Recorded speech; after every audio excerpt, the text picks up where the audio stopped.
Rudkin Mods. Hello, I'm Greg Rudkin at Rudkin Mods, and welcome to episode 4 of season 4 of my PowerPC series. In today's episode, we will once be working on the G3 clamshell prototype and be doing some various neat things with it and setting it up to be sent to a friend of mine so he can do some videos on it. Should be a fun time for him, but we need to set it up first. And before we do all that, let's show you what we have here.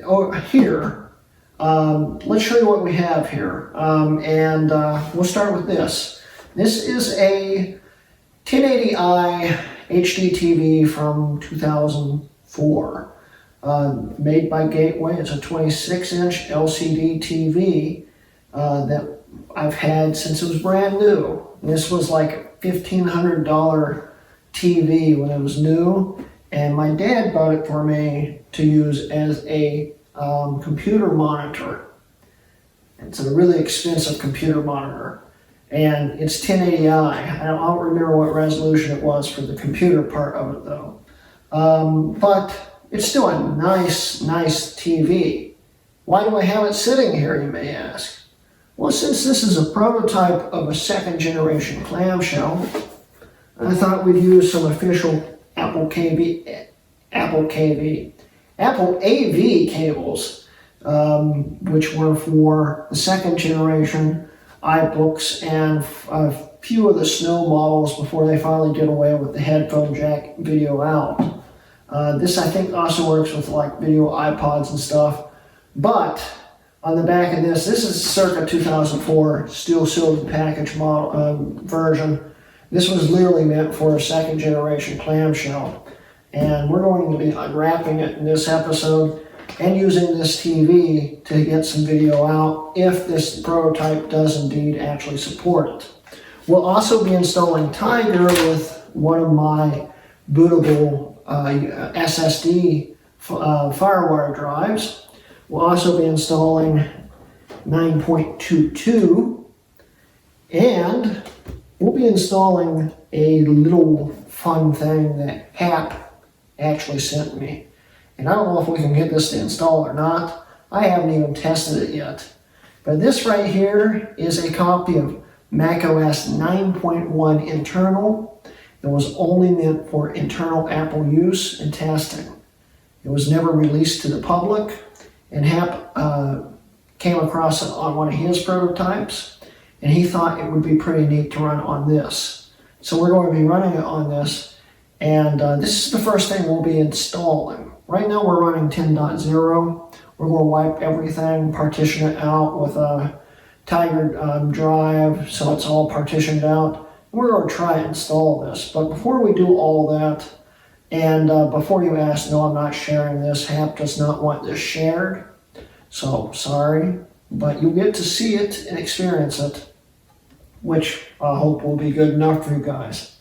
But yeah, before we do all that, I want to hook this TV into this and see if it works. So let's get to it.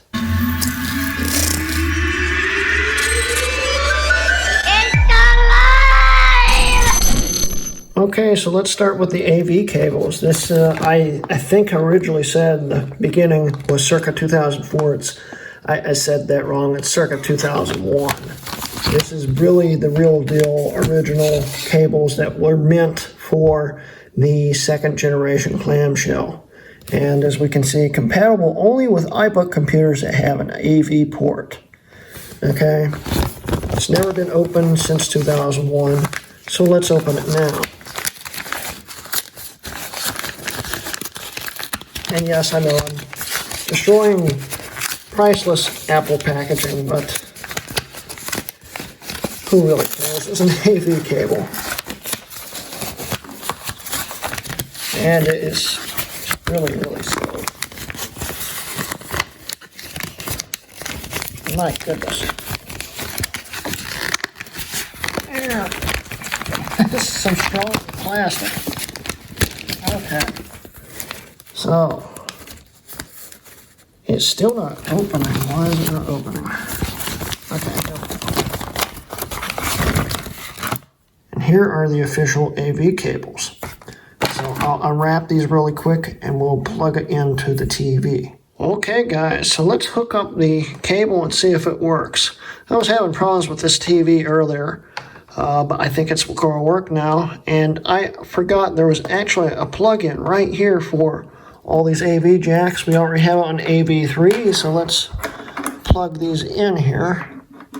Got one for video, and then one for left and right. Jack seems a little bent. It's concerning. I don't think I've ever actually used these jacks before, and they might be a little not good. If anything, we'll switch to the jacks in the back of it. But they shouldn't move like that. But let's see if this works. So we'll take the wire, we'll plug it into the iBook. And nothing happens. I don't know if it's the jack or if the iBooks doesn't support it, or if I'm just totally missing something here.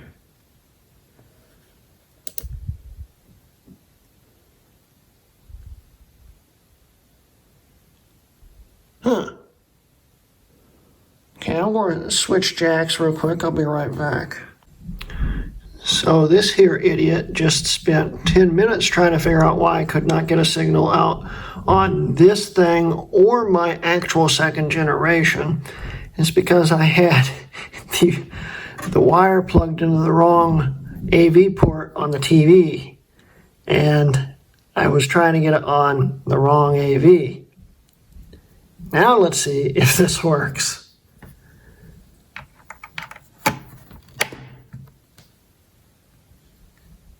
It doesn't look like it does. Now I had this working on my actual second generation.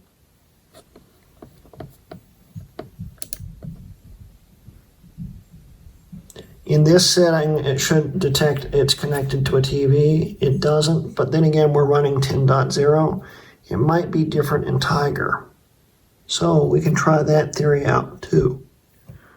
All right, we are booting into Tiger off my Firewire SSD here. And once it is booted up, we'll test this one more time. It should work. According to the bottom, it says video out. And it does have a different looking plug on it. So in theory, it should work. And it's written video out right on the bottom. I'll show you. It says it right there, video out. So this is my universal installer tire that has all the different ones you need for 10.4 Fox and all this stuff. It should just work. So we're going to go into displays and see what happens when we plug it in this time.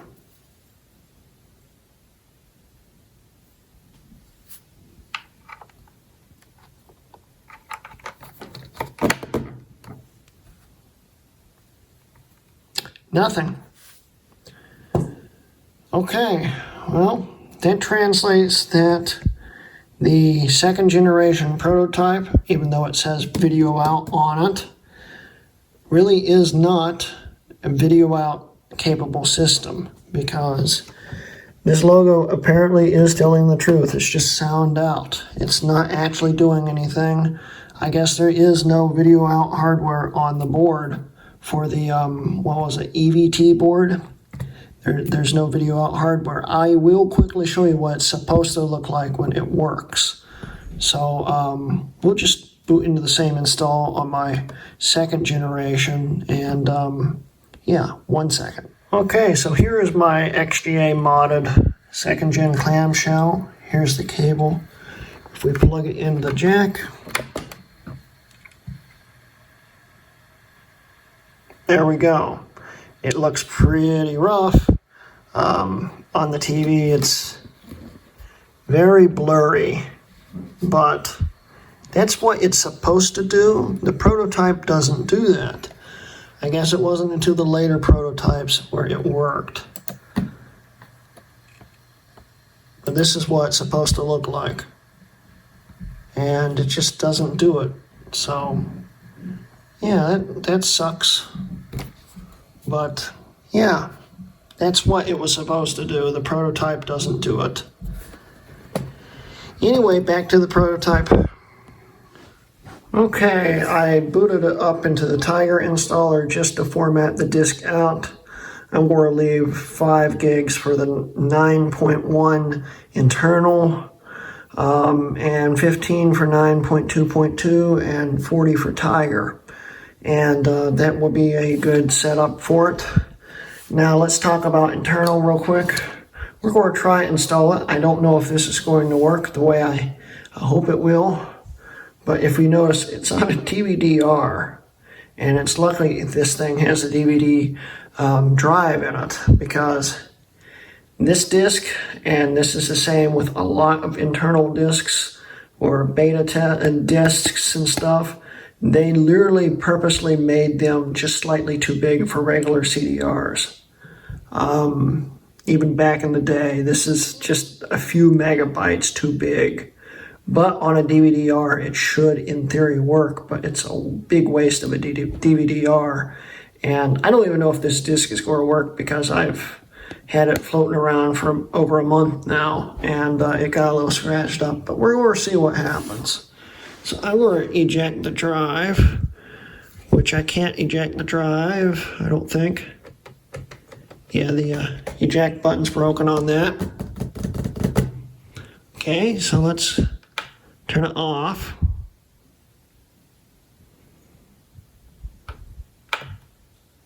Hold in the mouse.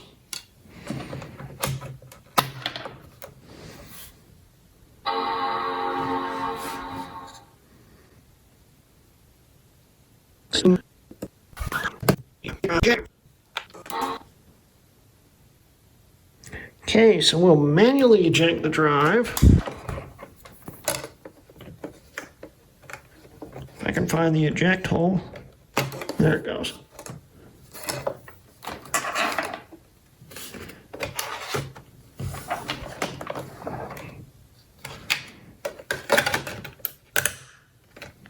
I don't know if this is bootable or not. We're about to find out.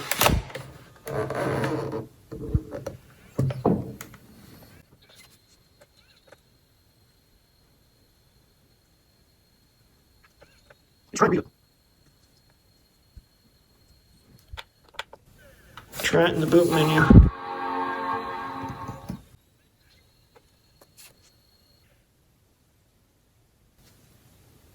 It stopped reading it really fast. I don't think this image is bootable. I have no other clue how to get it on. Okay, so yeah, it's not a bootable disk from what I can tell. The drive can actually read it, but I have another idea that might work. We're going to boot into the 9.2.2 installed disk and see if we can't run install Mac OS 9.1 from that disk. It's going to be very convoluted, but it might work, so we'll see. Okay guys, I just got this thing to boot up into the 2013 Universal disk, and it's still loading things, but I have the other disk in my external optical drive. So let's see what happens if we try to open it up.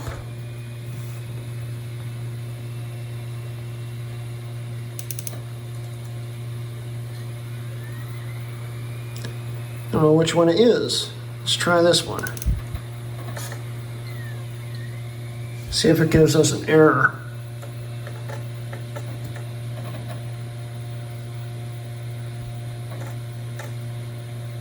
So far, so good.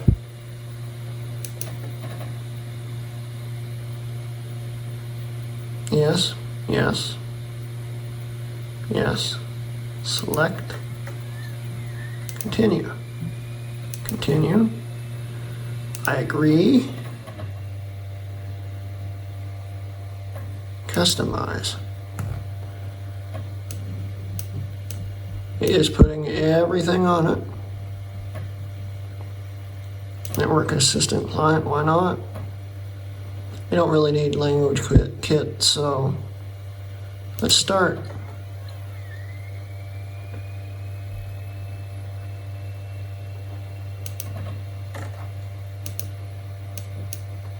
You gotta be kidding me. Okay, now let's start. Here we go. It's actually installing. I didn't think that would actually work. Wow, it's actually working. Well, it's installing 9.1 internal. We'll see what happens in 17 minutes, according to it. I'm sure it will be quicker, I hope. So we'll just time lapse it for you guys.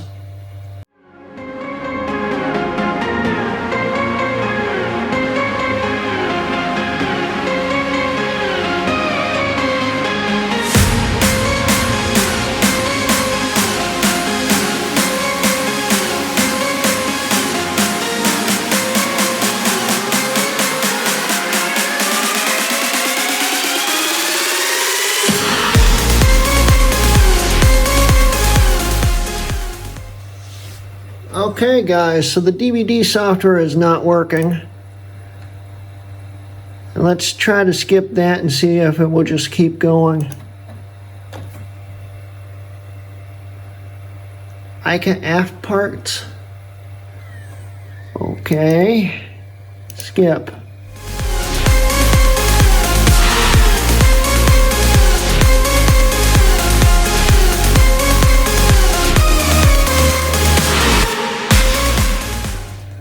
I don't know which one to click. I hope it's just stop.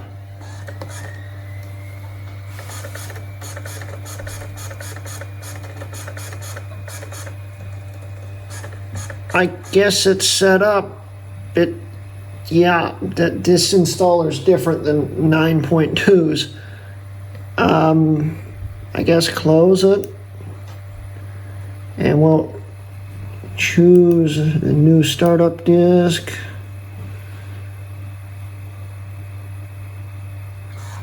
Why is it in about simple text? I don't need about simple text. Quit.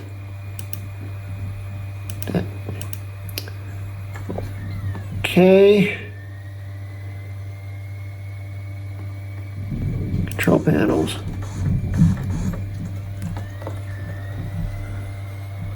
Startup disk.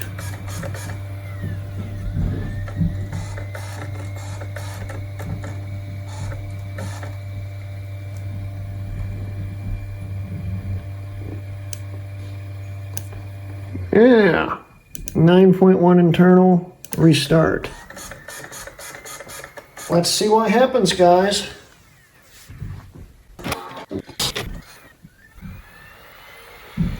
Hey!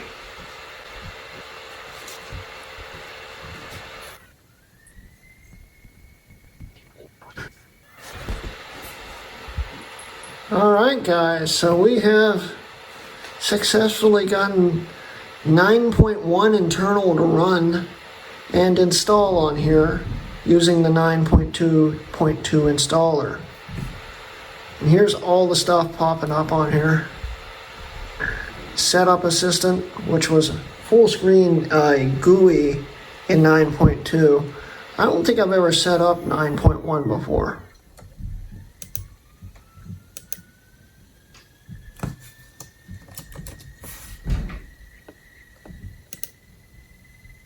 Sure, it's 1976.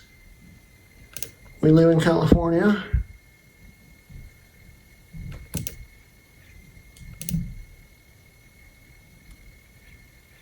Okay, that works. I don't want to give you a password. Forget you. Quit. Airport Setup Assistant. We don't need that right now. About this computer. It says 9.1. System Profiler.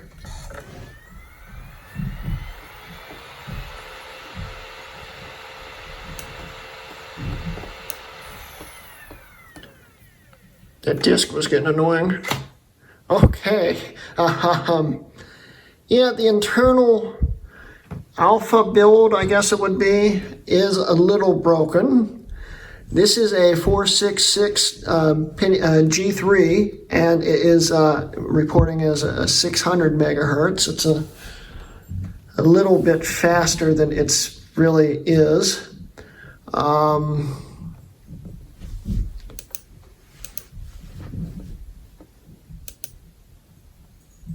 I honestly don't know what would be different between this and the official build other than the fact that it's reporting the wrong speeds. But yeah, we're running 9.1 internal. This was never supposed to see public release, and no one was ever supposed to see it. So we are running a beta. This is more of an alpha build of 9.1. And from what I can tell, it works, and it looks just like 9.1 or 9.2. I don't really know the differences between the builds. But here is the, I guess, alpha internal build, and it works. It's just System Profiler reports the wrong speed if it reloads it. There it goes. Yeah, it's definitely not a 600 megahertz. Other than that, I don't really see anything buggy or glitchy with it. So, yeah, there we go. We have 9.1 internal installed. Pretty cool. Okay, guys, so this has been a nightmare to get up and running properly, and I've learned a lot about this prototype, and I've also learned a lot about 9.1 internal, because 9.1 internal apparently is trying to kill this thing. I will show you some more things about 9.1 internal, but there has been some nightmare fuel here trying to get this thing to work, and I figured out a few things while working on this prototype. We finally got Tiger installed, as we can see here, and it's working fine now, but it wasn't before.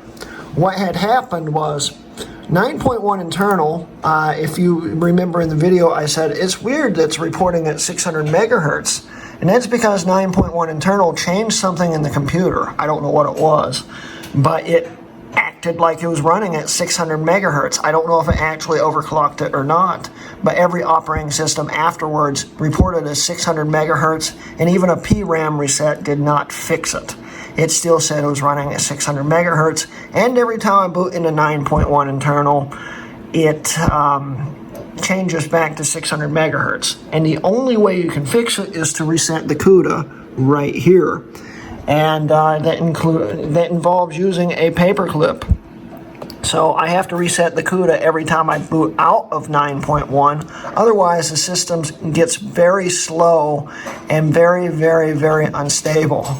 And it's amazing. We'll show you what it looks like when it's trying to run at 600 megahertz. I don't know if it really is, but it's acting like it is. But I want to boot back into 9.1 internal and show you just what the installed disk files look like, because I have a copy of it on here, and I want to show you it running 9.1 internal, and you'll see that it goes from being 466 back to 600. 9.1 internal runs terribly because it is overclocked. I don't know if it really is. I'm not about to try to benchmark it and blow the thing up because it's a prototype. So it's a bit of an annoying situation there, and because of that, you can't experience 9.1 internal the way you probably should be able to, because 9.1 internal takes about 4 times the boot up as 9.2.2 does when it's running at 466. So yeah. So anyway, I'm going to restart the system and let it boot into 9.1 internal. Okay, so let's boot this into 9.1 internal.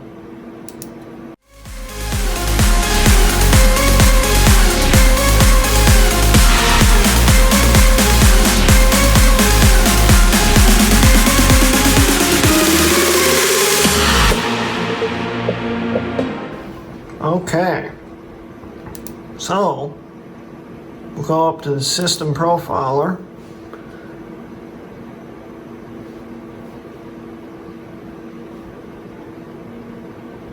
And as we can see, it is now running at 600 megahertz according to it again. And as you can see, it finally finished loading the operating system. It's really slow when it thinks it's running at 600. Clazzilla is just a shortcut from 922. So just ignore that. They share the same shortcuts. It's weird how classic OS works. But yeah, here's 9.1 internal again. And I put the install disk files on here. And this is how it's laid out here. It even says for Apple internal use only.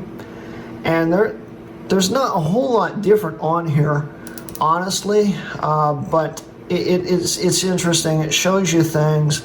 Let's see here. I can't get the PDFs to load because Acrobat Reader won't load in 9.1 internal for some weird reason. But it doesn't mention a whole lot about it being an internal alpha build of 9.1. Really anywhere on the install disk. It's strange, but it's neat how it lays it out. You know, I figure that other install disks were like this, but it tells you how to basically install whatever you're trying to install. It's quite neat. There was another one. Where is it? Software index? No. Diagnostic. Here it is. It shows you everything you need to run and what order to run it in. It's pretty cool. But 9.1 is running really slow now, and this will do it in 9.2 also.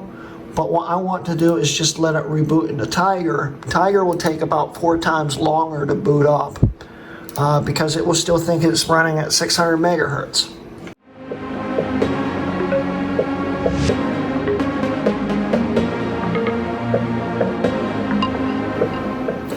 Now, when I was installing Tiger, I was having a lot of problems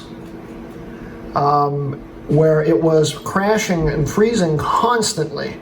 You couldn't figure out why, and then I realized at first I thought it was just because it was running at 600 megahertz. At least it thinks it's running at 600. Like I said before, I don't think it really is because it runs slow at this speed.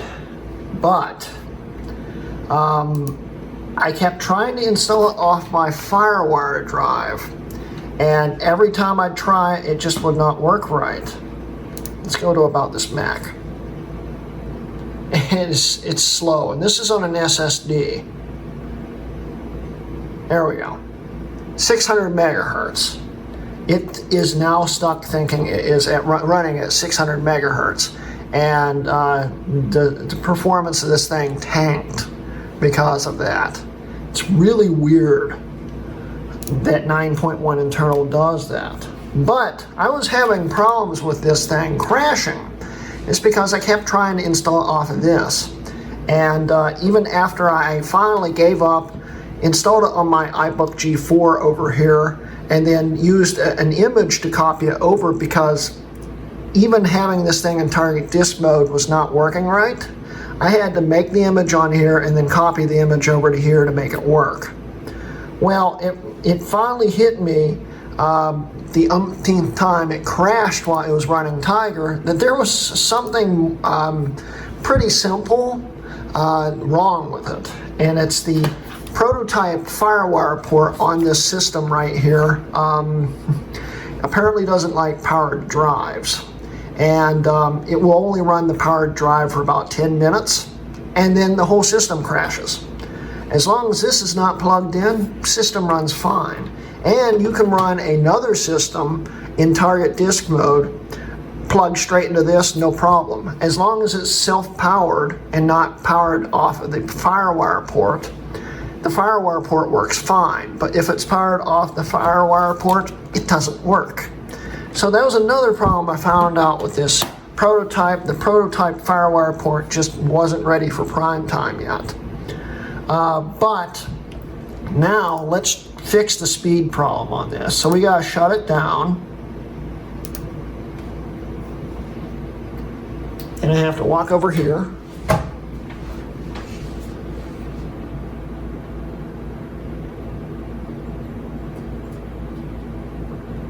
I have to reset the CUDA. 1, 2, 1, 2, 3, 4, 5, 6, 7, 8, 9, 10. And now we can power it back on.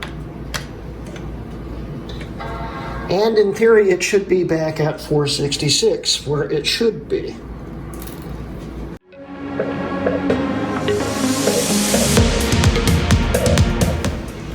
Oh, it's running a lot quicker and smoother, as you can see. So if we go back to About This Mac,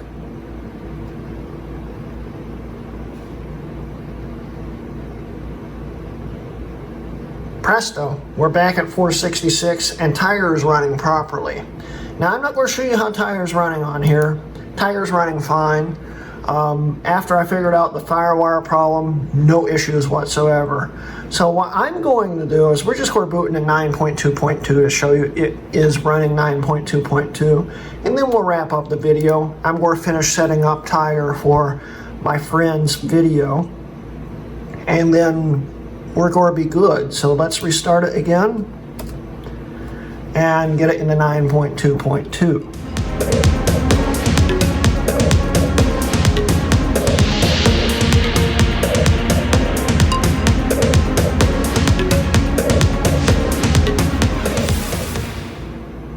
And there we go. There is 9.2.2. It's totally loaded now. See, it loads a lot quicker than 9.1 does. If we go to Apple System Profiler, it will report the CPU speed properly. As we can see, it is now running at 466. It's currently in low power mode, but it reports it at 466, so we're good. Now, if I had booted this straight up from 9.1 to 9.2.2, it would have said 166-600, and 9.2.2 wouldn't be running right. So yeah, the CUDA reset is literally the only way to kick it out of being in 600 megahertz mode, and it's really weird. I really want to play around with 9.1 internal on a few other systems to see if it screws them up too. The thing is, I need systems that I know how to reset stuff like the CUDA if it does decide to mess them up too.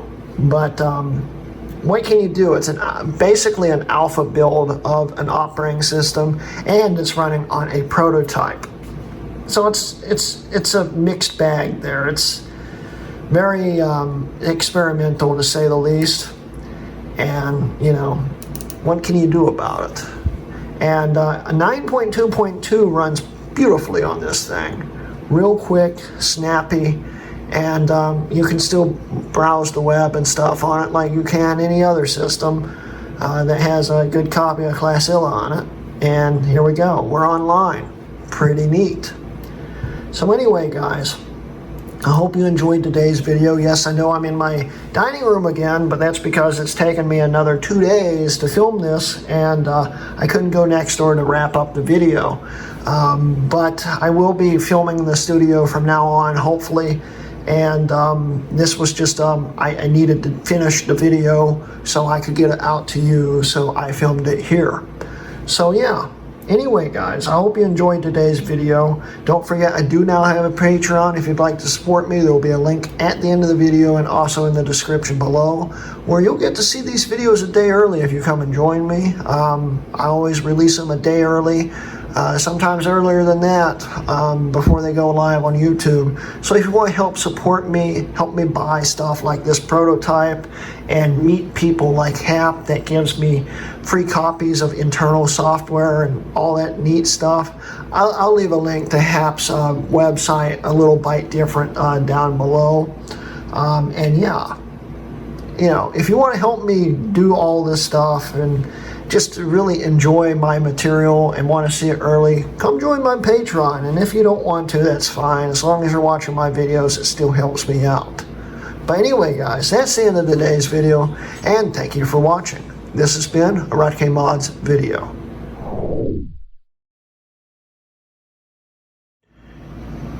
Well, that's odd. I booted back from 9.2.2 and it's back at 600 megahertz again. It's weird.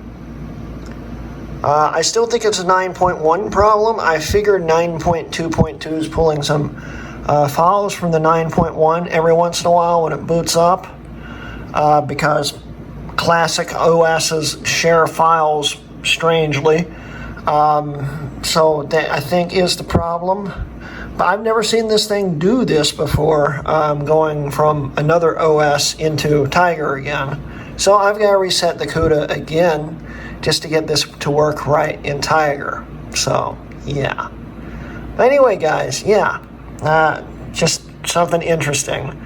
My friends are going to have a fun time trying to keep this thing running at the right speed, it looks like. So, yeah. Oh well. Be good. That includes you. Be good. Be good.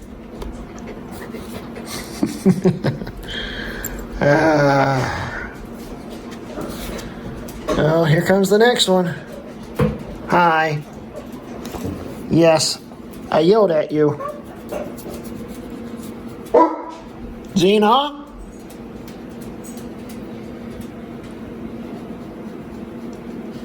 Okay, I think they're good.